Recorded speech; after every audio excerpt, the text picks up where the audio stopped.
Mariah Carey is the only singer ever to have their first 5 singles go to #1 in the US. Signed to Columbia Records, she remained the world's biggest-selling recording artist throughout the 1990s.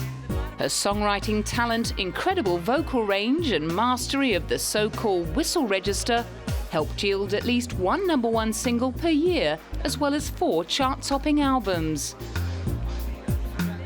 In the year 2000, she wrote songs for several movies and received the Billboard Award for Artist of the Decade. By the time she reached the age of 30, however, the only way was down. Her relationship with singer Luis Miguel was on the rocks, and she started posting messages on her website claiming she was overworked.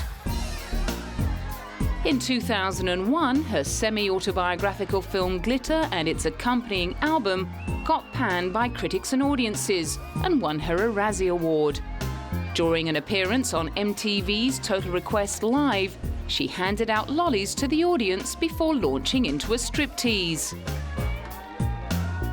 At her lowest ebb, she signed to Island for just $20 million and embarked on the long, hard climb back to the top, which culminated in the release of The Emancipation of Mimi in 2005. Well received by critics, it became the biggest-selling US album of the year and earned her a Grammy Award. But while everyone was calling her the comeback kid, Mariah was adamant she'd never been away. They can call me whatever they want. I never went anywhere, and my real fans have always been here for me. And you know what? It's a wonderful feeling, and everything I have is because God has blessed me with this, and I'm thankful. And I'll always be grateful for what I have. She followed the album up with the most successful tour of her career and scored yet another #1 hit with her single We Belong Together. It held the #1 position for 14 weeks on the Hot 100, while another single, Shake It Off, sat at #2. The next single, Don't Forget About Us, took her #1 total to 17, equaling Elvis Presley's solo artist record.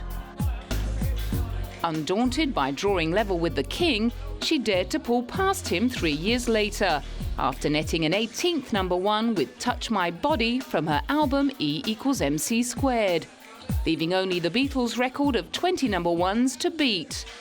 And honestly, as a female, I feel like it's a very big accomplishment because it's not about competing, but seriously, it is an historic moment because there has never been another female who's done this. So I'm grateful for that, and I hope that young girls out there listening know that obviously anything's possible. You go through ups and downs, but never lose faith and just keep going. Buoyed by her unrivaled success and her 2008 marriage to actor Nick Cannon, she proved her point by putting her Razzie Award behind her and taking another bash at acting.